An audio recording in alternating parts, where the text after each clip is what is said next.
Well, welcome back to another scary episode of Ghost Stories Told from the South. I am your host, Stephen LeBooth. I've got some great stories for you today. Well, I got some good old Thanksgiving stories. I found these ain't really stories about like places being haunted. These are like people on Thanksgiving seeing ghosts or being in a haunted house. So it's gonna be good, and then I'm gonna play play the old episode from episode 30, our first Thanksgiving special. Ooh, it should be good. So kick back, relax, hit play, and welcome to the show. I am your host, Stephen LeBooth, everybody. Welcome to Ghost Stories Told from the South. Hope everybody's having a great freaking November.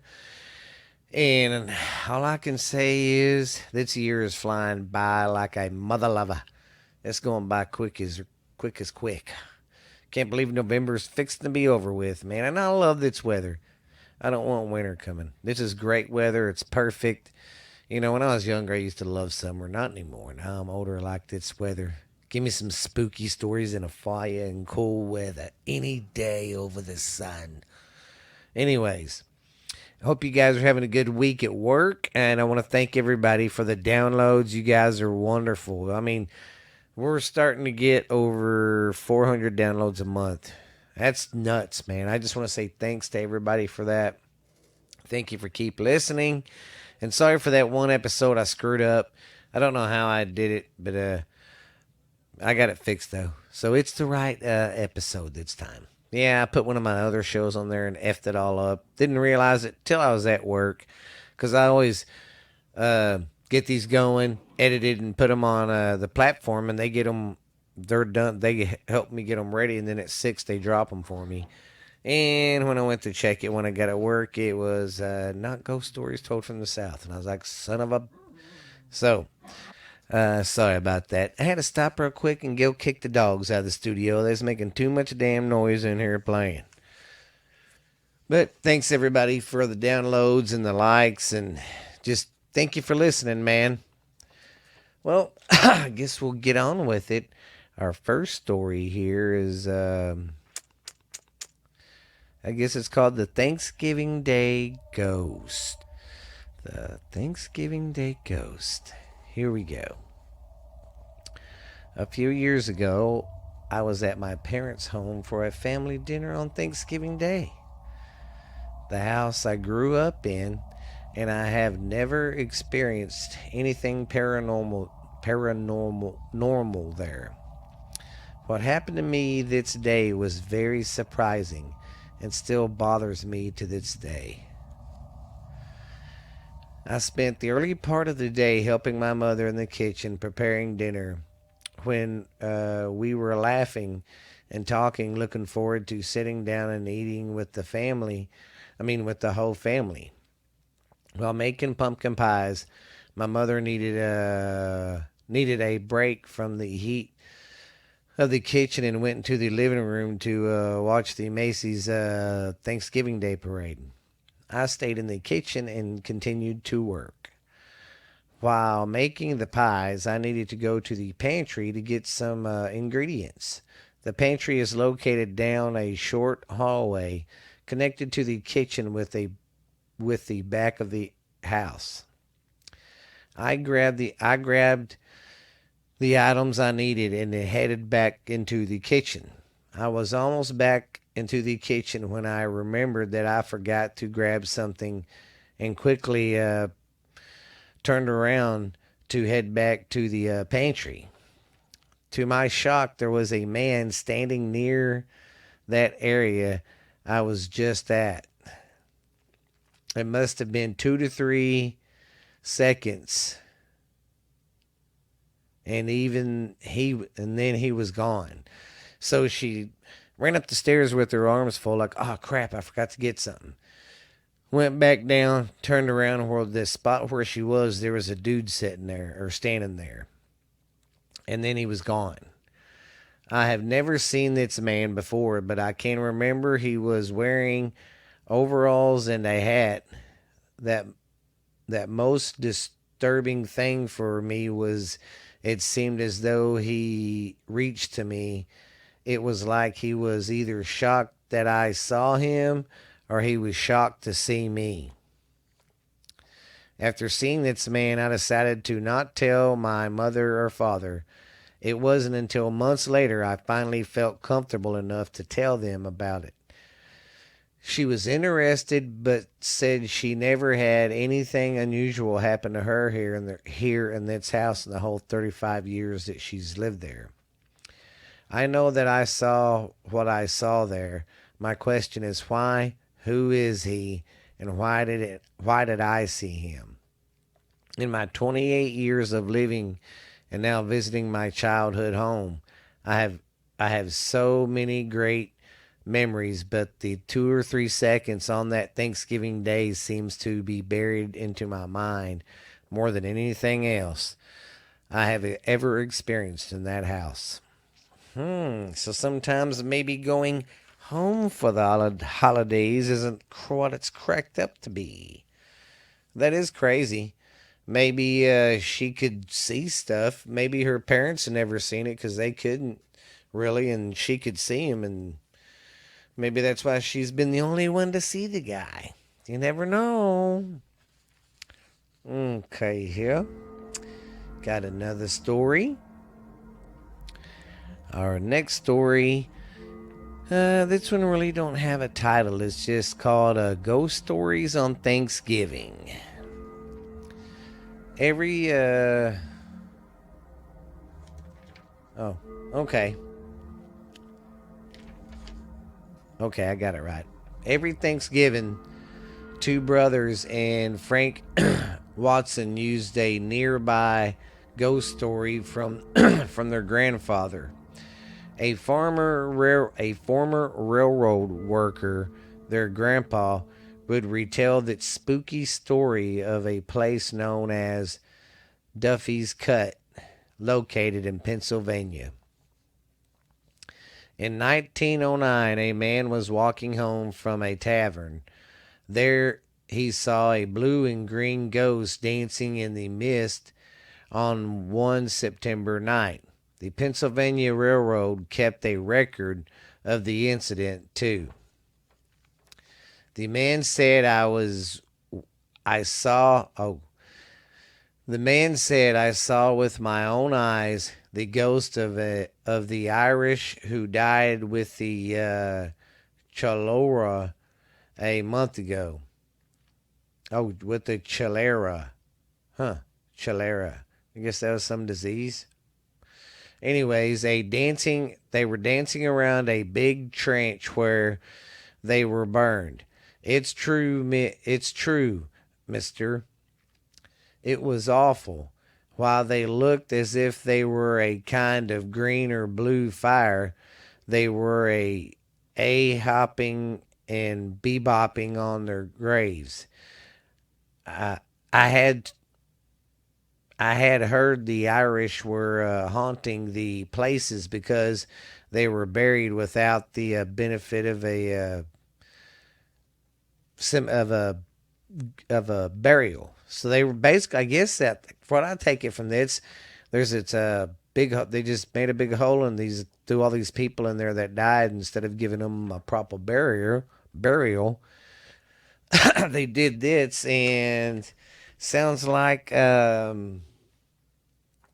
these ghosts are coming back and saying, "Hey, we're not happy with what happened." Sorry, I was checking my phone. Someone's coming to get my little boy to go watch the Ghostbusters. Okay, the man said, "Yeah, yeah, yeah."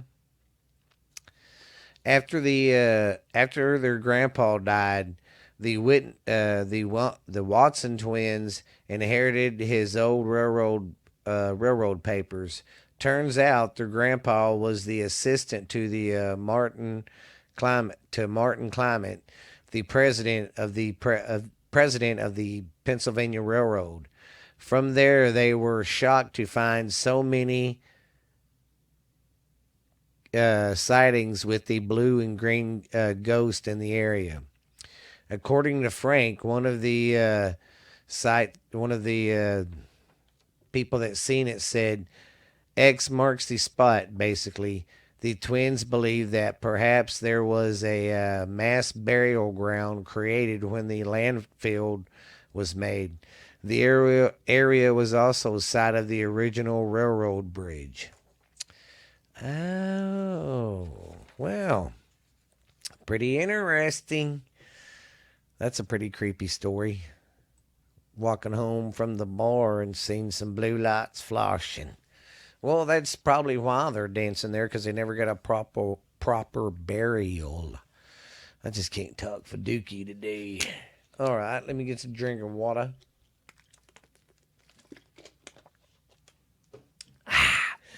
All right, we're going to do another one, and it's called the Thanksgiving Nightlight. It's past thing. Now these are not stories that what I've seen. This is what people have seen. It's past Thanksgiving. I went with my family to stay over at my aunt and uncle's home in Connecticut. We live in Massachusetts. I stayed in my uncle's study where I slept on the floor in a sleeping bag. My uncle loves to collect various objects from all over, some of which are very old. Many of his more interesting objects can be found in the study where I was sleeping. So basically, she got this set with sleep with the real creepy stuff. The first night was uneventful. I woke up once, but did not check the clock. Waking up in the night is not unusual for me, so I paid it no mind. I was silently annexed when I was lying awake in there, which was unusual. But I just figured I was being unreasonable and didn't want to go to bed, The second night,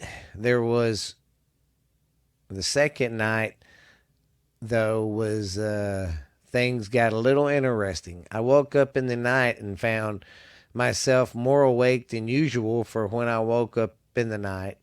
This time I checked at the time on my phone. I assumed since I felt so awake that it was maybe 5:30 or 6, as it can stay dark in that room until it is at least 7. To my surprise, the time was 2:58 a.m. A few moments later, bright white flashes became visible on the ceiling. They were very large and were in an almost star-like formation. They seemed that they would have a center orb of light, but I did not see their centers, since I was too afraid to look at them from head on. So she didn't want to look at them head on, basically. Just then, a very clear female voice spoke, almost from the back of my head. She said, "Good thing you're too tired to realize what this really is." Then she felt a bolt of fear and a sense that something supernatural was going on. I thought I had sleep paralysis, but I found myself able to move normal. I then shut my eyes, but could feel that the flashes were still happening. The next morning, I searched the room for an electric device that would flash like that. I found none. Then I asked my uncle if there was anything that could do that. He said no. What did I see? It lasted from about 3 o'clock And then it was still going on when I was able to fall back to sleep around 3:30. Well, that's pretty fucking weird. That would definitely make me, poop my britches. Wouldn't be good. That'd be crazy as hell. How would you respond to that? How could you, man, that'd be crazy. Okay, let's see what else I got in my bag of tricks. Okay, the next story is the spirit haunts railroad line in New York. Another Thanksgiving story. This one actually happened on Thanksgiving. On Thanksgiving Day in 1902, a southbound train was nearing Genevieve, New York, and came upon the Marsh Bridge. As the train approached the bridge, the engineer and the fireman on a board heard a piercing scream. When they looked up, they saw a white figure standing to the east of the bridge, frantically waving its arms. The engineer brought the train to a stop, and as he did so, they heard another scream, and the phantom disappeared before their eyes. The two men got out of the train and inspected the track and the surrounding area for the screaming weirdo they saw moments before that. Nothing nothing was out of place on the track, and there was no sign of any persons or anything nearby. As they started across the bridge, they heard the shriek on a they heard the shriek one final time. The train they heard it for one final time. Then I guess they got back on the train, and then the train pulled into the station, and the man shared their odd experience with the other railroad workers. They learned that there was an accident at the bridge years prior. The engineer and the fireman both died when the train went off the Marsh Bridge. The article said that the fireman's body was lost to quicksand and never recovered. Ever since that accident, a shrieking phantom is said to be spotted on its bridge every year around Thanksgiving Day. I still got more on it, guys. I'm not done. Okay, now this is some digging up. I guess they did on it, and it says, "Let me tell you it was not easy to try and figure out if the events happened or not, but they found an article from 1902 that's really happened, and where it happened was all true. They said I was starting to think it was just all an urban legend, but I did not find any actual event that very close matches that details and story. But here was one article. The article says flood, railroad disaster near Genevieve. A culvert gives way on the Auburn Road. The engineer completely submerged. Engineers found dead in the cab. The fireman drowned. Passengers on the car brick on the chasm. I don't get that part, but so apparently it did happen. But it was from a flood. On March 29th, 1873, a train left Syracuse at 7:30 p.m. Oh, it's a fucking math question. Okay, if a train leaves Syracuse going at 5,000 miles an hour at 7:45, no, I'm just kidding. Anyways, that train left Syracuse at 7:45, heading towards Rochester on the Auburn Road. Within a half a mile of the town of Genevieve, the train ran into a slush of water, which had washed out a bridge over Marsh Creek. The locomotive, tender, and Badger car fell off the track and down into the floodwaters. The the other cars disappeared into the water. Amazing, some of the passenger cars stayed on the track, and none of the passengers or the rest of the crew were seriously injured. So it was just a section of the train, it sounds like, that fell and went boom, boom. Where was I at? No one was seriously okay. The same could not be said for the engineer and the fireman. Both disappeared, and due to the raining water, attempts to relocate their bodies could not be made immediately, so they couldn't get their bodies. The body of the engineer was found that afternoon of Sunday, March 30th. Oh God, he was found on my birthday. The body of the fireman was found quite a distance away on the 31st of March. Ah, that's crazy. March 30th is my birthday. No. Anyways, well, I hope y'all enjoyed these stories. Now I've got a little treat for you. I am going to play the Thanksgiving one we did last year. So hope you guys enjoy that. I will check you out after that, and we'll wrap the show up after we go down memory lane, guys. What do you say? I'll see you after this. Bye. And welcome back, everybody. This is Ghost Story Still from the South. I am your co-host, Lexi. And I am your host, Stephen LeBooth. We got some scary stuff again for you tonight, freaky fellas and ladies.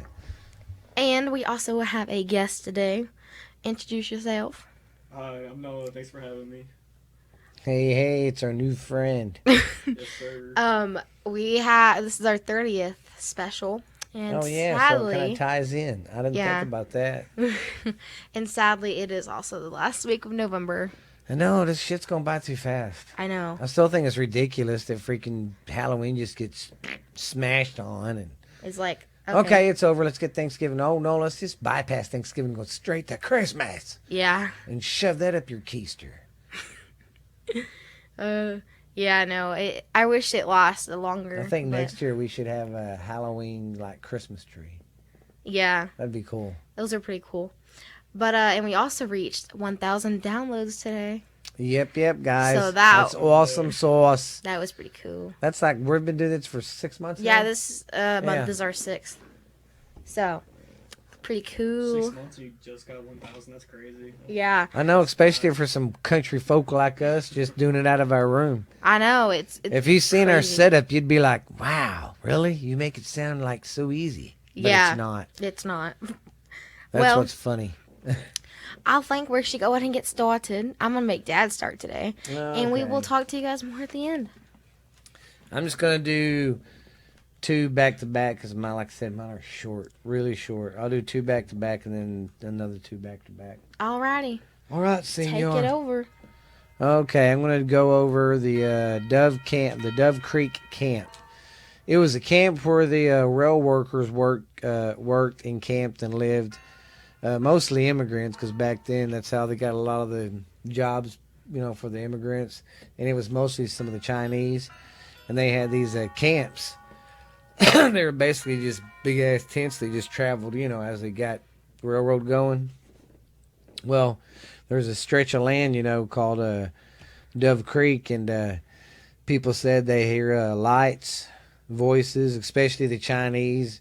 Like Chinese chatter. Yeah. And I'm not trying to sound racist, but Chinese language, I guess.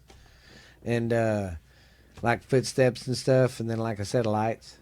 Oh, okay. Yeah, and then you can still see little kind of like shallow graves, and you think it's a cemetery, but it's not. It's where their tents were. Because after a while, from them staying there, it kind of dug a little hole in the ground. Yeah. So yeah, but yeah, they get eerie feelings and stuff out there. There's a nice monument they got built there for them. Oh, that's good. It's pretty sweet. It'd be nice to go check out in the middle of the night, though. Yeah. I don't know what I'm going to do, whenever we actually start, going and investigating and I see something for the first time that's, I'm going to wear the different. adult Depends so I don't look like a wussy when I pee my pants. Get some adult huggies. Yeah. So you can take it. That's funny. I'll be like, yes. Yeah, because I'd probably scare the poo out of me. Yeah, no, same. And see, and that's another thing too. I mean, like these stories, I thought they was going to be bigger, but they're all short. That's what I mean. Some of these stories we look up, we don't know how big they're going to be until we actually do the work. Yeah, it all just depends. We were just talking about that. Oh, I didn't even plan that. Yeah. All right, Daddy-O, what's your next story? My next one is the Canyon Lakes National Park.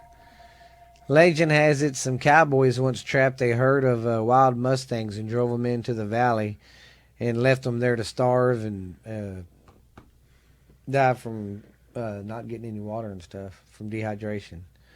And they say in the mornings especially at dusk, you can see a herd of wild Mustangs going across the prairie sometimes. Oh, wow. And not so much at night, but they always see them in the mornings. But that's about it for them two stories. See what I mean? And I couldn't hardly find much about them. And every one I did was that short. It's all good. It just does depend. It just depends. Why can I not talk? I don't know.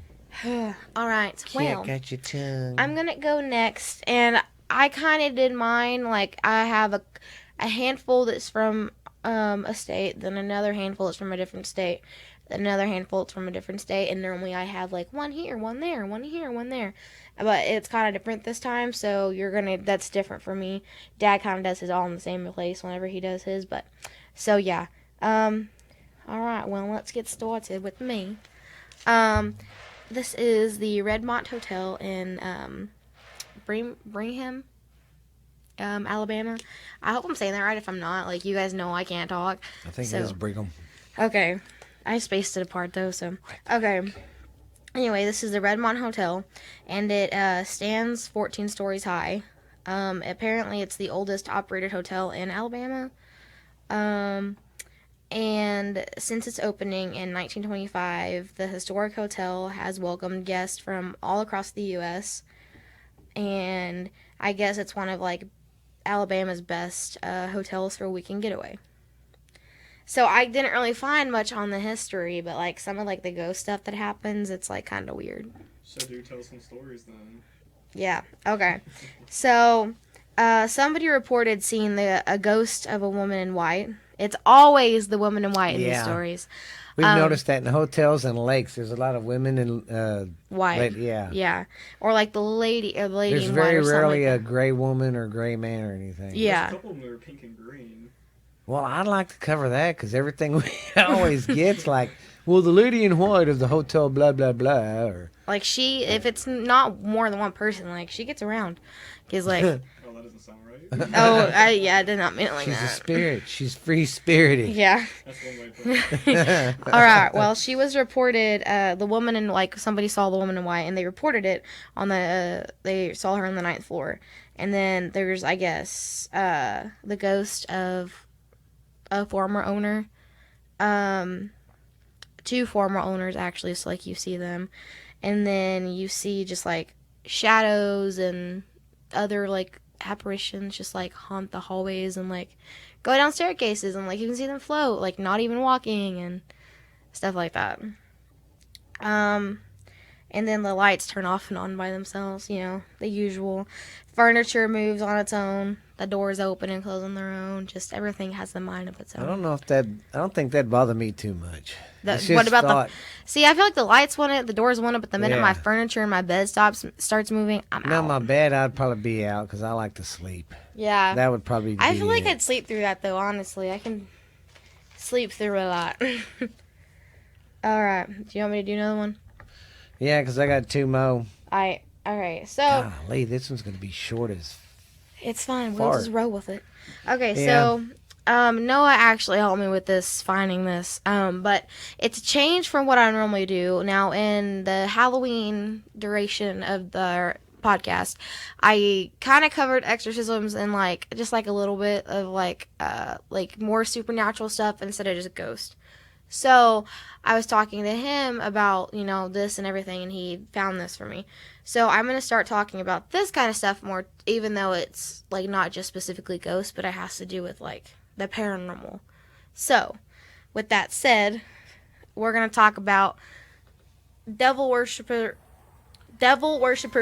slash like occult thingy, whatever you like want to call it. Okay, so this was in Florida, and That's this. a good start to every story. I know, Honestly. Florida, man.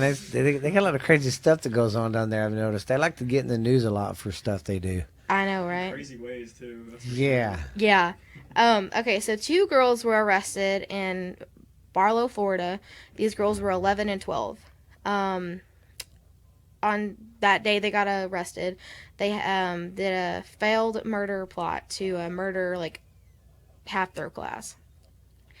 And they wanted to drink the classmates' blood. So, when they caught them, the cops went through their bags and stuff. They had several knives. They had butcher knives, paring knives, scissors, and a pizza cutter. Just, all chilling in their backpacks. They was gonna go make a pizza. And I guess whenever they were interviewing them and like kind of interrogating them and stuff, one of the girls were like, we wanted to kill as many as possible. And they told the cops that they were practicing Satanist. I almost said satanics. Practicing a Satanist. And they also told the cops or whoever they were talking to that if it came down to it, they would have eaten their own flesh and the classmates' flesh. So it's that's how you gross. make friends in school, right there, guys. You just eat them. That's how you become popular. When I was helping you research this, when I read the part about the pizza cutter, that's when it kind of made my eyes light up, and I was like, Wow, yeah. man. These kids were like, okay, we get. I mean, they thought everything through. Jesus, I've never Christ. heard of using a pizza cutter as like a I gotta weapon. make do with some things. You know? So basically, like what I was reading through, these girls, like they had everything planned out, but they just were being kind of careless. That they like really, I'm not encouraging what they did, but like how they like went about it, how they got found out was like their own fault. Also because like, I mean, the world works in mysterious ways. But anyway. What's more weird about it though is it's not only satanic, but it's also cannibalistic. Yes. It's, yeah. It's gross. I mean, come So- on, man. I know So people what, get. like, it went from like 1 to 100 real quick. Yeah, I know people get hungry, but come on. Yeah, don't That's eat what other pizza people. cutter is for. Yeah. Can I just cut a piece of your face off and eat it? Would you like that toasted? No. Okay, so one of the girls that had gotten arrested, she went to a classmate the day before they were planning to do this murder plot, and she warned that student not to come to school the next day, that something bad was going to happen. Well, then that student got worried and told another teacher, and then that teacher told the principal, and then that principal got the cops involved, and then that's how the girls got arrested. Like it led to them getting arrested. That next day they had like a huge standoff with these girls. They were looking everywhere for them, and they were having a standoff in the bathroom. And that's when like everything came out. Well, they got both arrested and held in custody, and they were charged with the conspiracy to commit murder and possession of a deadly weapon on school property. And then they confessed that they wanted to at least kill 15 people. So like, if this was pulled off, like every one of those kids at the school could have died. And then whenever they were, when the cops were going through their homes and trying to see like why were they doing this and like just evidence and stuff, one of the girls had a hand-drawn map of the school and like where they were gonna go and like their plot, like it was, you know what I mean? Like They had it planned out. Yeah. They really went in deep with this. Mhm. And then also here's where they messed up. So like, See, that's just crazy. I can't imagine hating. I mean, I hated stuff before, but I never hated them that bad to just I know. actually sit down and go, okay, man, you're gonna die this way, mother. And just plan it out. Yeah. Well, and then here's also how they messed up. They were they were texting through it. Oh gosh. So They like, got real sloppy, way too relaxed. Yeah. Well, see, that's the thing with kids these days, though. They want to do crime and then put it on Facebook when they do it. Look what I did, and take a selfie, them doing it. Yeah. Come on, if you're going to do something like that, don't show, dumbass. Not that we're encouraging. Don't put it all over Snapchat. Look, I'm selling weed. This is what I got. Come on. Don't do that on social media. Yeah. Yes, and I don't get it. People get pissed when they get caught about something. I'm like, well, why'd you get on social media? Yeah. Like the cops to be looking for, that's the number one way the cops find people. They have one guy they pay that's a media guy. He goes through tweet and Facebook finding people because they can't keep their mouth shut. Jeez. That's pretty sad. And then one last thing about them. They wanted to leave like a dead body by the entrance of their how they wanted to start this whole thing, and then they wanted to leave bones all over the school. Wow. So what was their superior motive behind all this? Was it they just wanted to become Satanists? So this is all driven by cult activity. Yeah. So how many girls was it again? It was just 2. So it takes 2 to start a cult then. God. Yeah, well, yeah, I guess so. You need a leader and a follower. Yeah. 'Cause, so every good cult starts. Yeah. Just don't drink the Kool-Aid. Yeah, especially blood, because you don't know what some people have. Yeah. That's gross. Don't ever do that. Okay, do you want to go or you want me to go again? Yeah, you can do one more and then I'll do my tutus. Yeah, tutus. Okay. Alright. I almost put the wrong time, y'all. Alright, so this is going to be the old pink house in Savannah, Georgia. Again, there's no history on this place, so I'm sorry. But there's more ghost stuff than there is history. That's great. I don't care. Alright, As long so as you got something spooky to Teddy's Gooblers. Yeah. Alright, so this place was built in 1771, and it was originally the home of Joseph Hambersham Jr. Say that again. Hambersham. One more time. Oh, wait, it's Harborsham. See, I knew I was like, something don't sound right. Harborsham, I think. I don't even know if that's right. Harborsham, god dang. Okay, anyway, he lived there until he died in 1802 in this house. So, yeah. People see his apparition, but they see it more actively during October to March. They see a shadow person in... Oh, I didn't know That's you hitting that spring. Sounds like you're playing a guitar or something. No. They see the shadow man in revolutionary style clothing sitting at the end of the bar, talking to people, and then he just disappears. And then Well, that's rude.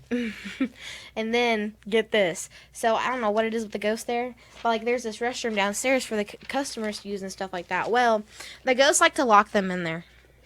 While they're using the bathroom and trying to get out, they get locked in there by a ghost. And the staff is yeah, we don't use the downstairs one, we use the upstairs. So do you think they have a key when that happens? Oh God, they'd have to. They'd have to. That or a glass box that says in case of ghost emergency.